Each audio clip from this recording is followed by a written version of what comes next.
Magandang umaga po sa bawat isa sa ating lahat. Welcome back to our 365 Daily Devotions. Gusto ko po munang batiin yung ating newly baptized believers na kakabautismo lang po kahapon. I hope and pray na bawat isa sa atin ay patuloy na lumago sa ating buhay pananampalataya at mas lalo pang lumalim yung ating commitment sa ating Panginoong Hesukristo. So congratulations po sa bawat isa sa inyo. Patuloy po kayong pagpalain ng ating Panginoon. Now, yung ating po pag-aaralan ay patungkol pa rin po sa spiritual hunger for God. Ito po yung huling installment natin sa ating 1-week prayer and fasting. I hope this period po, tayo po ay mas lalong lumalalim sa ating relasyon sa ating Diyos. At nagkakaroon po tayo ng malalim na kauhawan at pagkagutom sa presensya ng ating Diyos. Now, sabi po rito sa Luke chapter 18 verse 1 to 11, ito po ay katuruan ng ating Panginoong Hesukristo patungkol sa pananalangin. Hindi po, ang prayer po natin, or prayer and fasting po natin, hindi po ito first week of the year lang. Ito po ay lifestyle. Patuloy po natin ito ay pinapamuhay araw-araw.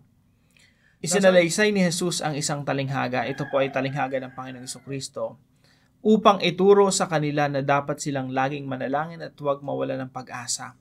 So ito po yung background. Ang ating Panginoong Hesukristo ay nagtuturo ng talinghaga upang turuan yung mga tao na laging manalangin. So ang pananalangin po, ito po ay palagi kasama sa ating lifestyle. Ito po ay hindi lang first week of the year. Ito po ay continuous. Kumbaga kasama po sa ating disiplina bilang mga Kristiyano. So upang ituro sa kanila na dapat sila laging manalangin at huwag mawalan ng pag-asa. Now, ito pong istorya na ito ay patungkol po sa isang babaeng balo na humihingi ng hustisya sa isang judge, sa isang hukom na walang takot sa Diyos at walang paggalang sa tao. Now, sabi po ng Panginoong Hesukristo na itong babae na ito ay laging tinatanggihan ng hukom. Sabi po dito sa verse 4, tinanggihan siya ng hukom sa loob ng mahabang panahon. Walang sagot. Kasi nga walang takot sa Diyos to at walang ginagalang na tao. So, tinatanggihan lang siya. Iniitsapwera lang siya. Sabi rito, ngunit nang magtagal ay sinabi ng hukom sa sarili, kahit ako'y walang takot sa Diyos at walang iginagalang na tao, ibibigay ko na ang katarungang hinihingi ng biyudang ito sapagkat lagi niya akong ginagambala at baka mainis pa ako sa kakapunta niya rito. Very strong po yung word na ginamit dito nung judge. Sabi niya po rito, ibibigay ko ng hustisya sa babaeng ito. I will see that she gets justice so that she won't eventually come and attack me. Ginamit dito yung hupupiadzo na sa Greek po, no? Hupupiadzo, na ang ibig sabihin ay attack. Actually, very strong word po ito. Meron po itong kinalaman sa molest or harassment. Yung tipong nahaharas na yung judge, kakalapit na itong balo na ito upang humingi ng hustisya. So, sabi po ng Panginoong Hesukristo, verse 6, at nagpatuloy yung Panginoon, pakinggan ninyo ang sabi ng masamang hukom na iyon. Masamang hukom yun pero ibinigay yung hinihiling ng babae. Sabi rito, pakinggan ninyo ang sinabi ng masamang hukom na yon. Diba? Binigay niya yung sagot doon sa hinihiling ng babae. Verse 7, ngayon, ipagkakait kaya ng Diyos ang katarungan sa kanya mga hinirang na dumaraing sa kanya araw-gabi. Kung araw-gabi ka lumalapit sa Diyos, yung Diyos natin, Diyos na banal, hindi yung korap na hukom. Diyos na banal at Ama natin na nasa langit. Hindi niya pagkakait yung hinihiling natin. So that's a rhetorical question. Ibig sabihin nito talagang kung ang isang corrupt na judge, isang hukom na walang takot sa Diyos, mapipilitang magbigay ng hinihiling ng isang balo, how much more tayong mga anak na lumalapit sa ating Ama.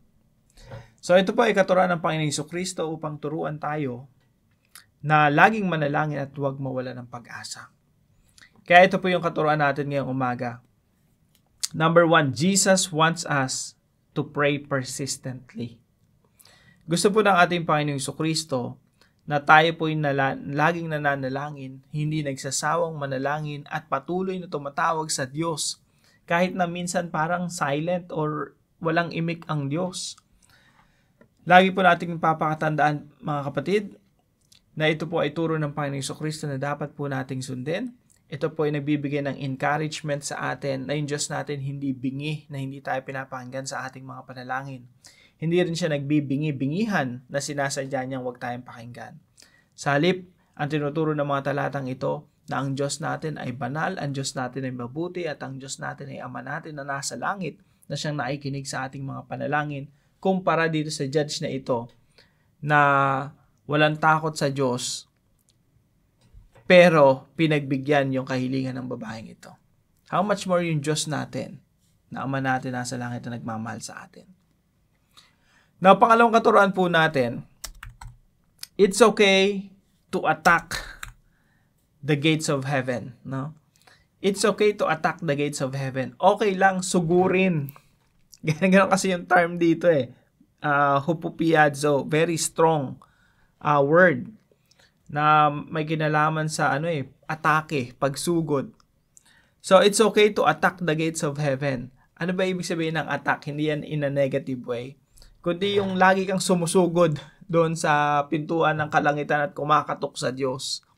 Ito yung lagi kang lumulusob sa, pag ikaw inapi ka, imbis na lumusob ka doon sa kaaway mo, ang nilulusob mo yung pintuan ng langit, nagmamakaawa ka doon sa Diyos. Lord, tulungan niyo po ako. It's okay to charge, to attack the gates of heaven. Na lagi ang laban natin doon sa trono ng Diyos, nakikipag-usap sa Diyos. Doon tayo nakikipagniig, doon tayo nakikibaka. Hindi po tayo nakikibaka sa nakagawa ng mali sa atin. Hindi tayo nakikibaka dito sa mga problema dito sa mundo. Nakikibaka tayo doon sa trono ng Diyos. Sabi ko nga kahapon sa preaching, no? Ang battle talaga natin doon sa harapan ng Diyos eh. Doon sa korte ng Diyos, korte suprema ng Diyos. Kasi kung ano ang desisyon ng Diyos doon sa langit, yun ang magaganap dito sa lupa. Kaya talaga ang atake, ang sugod natin doon sa trono ng Diyos. Doon tayo nananalangit nakikipagniig sa Kanya. At doon natin sinasabi yung ating mga kahilingan sa Diyos. Number 3 po, God is our Father in heaven. Kung mapapansin niyo po dito sa istorya, kinumpara ng Panginoong Jesucristo yung Diyos sa isang judge na walang takot sa Diyos, korap at walang pakialam sa tao, walang ginagalang na tao. Isipin niyo po yung comparison, hindi mo mako-compare yung Diyos sa ganitong klaseng judge. Pero kinumpare ni Jesus to make a point. And what is the point? The point is, kung itong masamang tao sumasagot sa hiling ng isang byuda, how much more tayo na tumatawag sa ating Diyos na mabuti, na nagmamahal at nagmamalasakit sa atin. Kaya hindi dapat tayo mawalan ng pag-asa. It will go back to the main point. Lagi tayong manalangin at huwag mawalan ng pag-asa. Our God is our Father in heaven. Hindi siya corrupt judge na kagaya ng talinghagang ito. Ang Diyos ay ating Ama na nasa langit, na nakikinig at handang sumagot sa ating mga panalangin. Kaya mga kapatid, huwag po tayong manghinawa, huwag po tayong magsawa sa pananalangin at sa pagtawag sa Diyos, na gayon na nalalaman natin na ang Panginoong Jesucristo mismo ang nagsabi, ang nagwika ng isang talinghaga upang ituro sa atin na dapat lagi tayong manalangin at huwag mawalan ng pag-asa. Now, para naman po sa ating application, ito po yung pinakauna. Pray and pray until God answers. Tayo po ay manalangin at magpatuloy sa pananalangin hanggat hindi po natin nakakamtan ng kasagutan sa ating mga hinihiling. Now, hindi po, it's not like twisting the arms of God, no? Alam niyo po yung binabali yung kamay. Pag hindi mo sinagot yung panalangin ko, babaliin ko to. Hindi po ganon. Tayo po ay nagre-request sa Diyos. Humihingi ng nagsusumamo sa Diyos. We're not twisting the arms of God. Kasi at the end of the day, ang Diyos pa rin ang nagdedesisyon kung ano ang pinakamainam sa atin.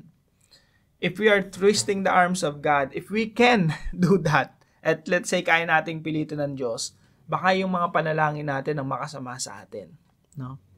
Kasi alam ng Diyos kung ano ang mabuti para sa atin. Kaya at the end of the day, lagi po tayo nagpapasakop sa kalooban ng Diyos. Lord, ito po yung panalangin ko. Siguro makapagtrabaho ako sa ibang bansa or makapag-put up ng business or anything related to the family. Pero, Lord, hindi po ang kalooban ko, kundi ang kalooban ninyo ang masunod. Bakit natin laging sinasabi yon? Kasi po ang Diyos natin mabuti, ang Diyos po natin ay nagmamahal sa atin, nagmamalasakit sa atin, at hindi niya ibibigay sa atin ng isang bagay na makakasama para sa atin.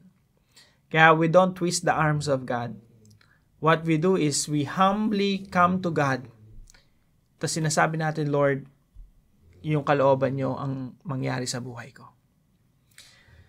So, pray and pray until God answers. At yung sagot po ng Diyos, hindi palaging oo sa panalangin natin. Ang sagot ng Diyos, palaging oo sa magandang plano niya sa buhay natin.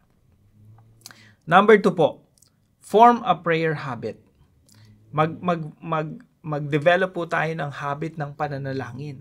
Kagaya po sa sinabi ng ating Panginoong Jesucristo rito, itong talinghaga na to, kaya sinabi ni Jesus, ang purpose nito, to show them that they should always pray, palaging manalangin, and not give up, at huwag sumuko sa pananalangin.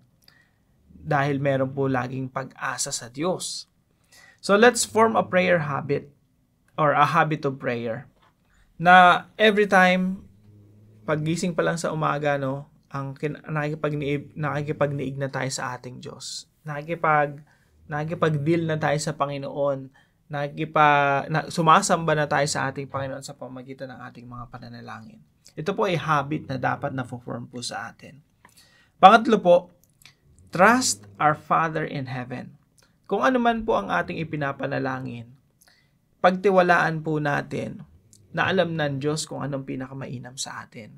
Kaya kung minsan parang ang silent ng Diyos, parang hindi nakikinig, parang gano'n ang pakaramdam, no? Parang walang imik ang Diyos. Minsan may gano'n tayong pakaramdam eh.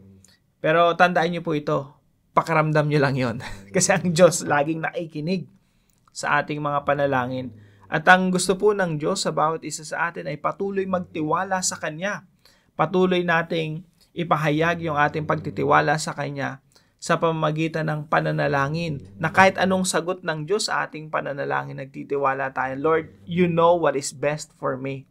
At sa totoo lang, ang hindi natin dapat pagtiwalaan ay yung ating mga sariling panalangin. Sometimes, no?